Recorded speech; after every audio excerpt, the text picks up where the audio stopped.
वार हांगसरल्या service रोडाचेर मंगळारा राती 10:30 वरांचेर कार आनी स्कूटर यांचे मदीं समोरासमोर टक्कर जाल्ली आसा। ह्या एक्सिडेंटाक स्कूटर चलोवपी रितेश गांवकर हो उजगांव रावपी भुरगो इंजर्ड जाल्लो। ताका अदीक ट्रिटमेंटा खातीर जीएमसीन रिफर केल्लो, पूण बुधवारा सकाळीं ताका जीएमसीच्यान डिस्चार्ज दिल्लो आसा। फोंडा पुलिसांनी ह्या एक्सिडेंटाचो पंचनामा केल्लो आसा।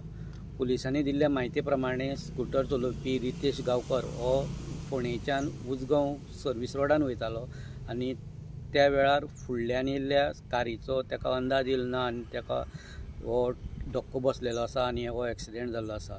एक्सिडेंटात स्कूटर तशेंच कारीचें मोठें नुकसान जाल्लें आसा। फोंडेच्यान गोमंतक टीव्ही खातीर स्वप्नेश च्यारी।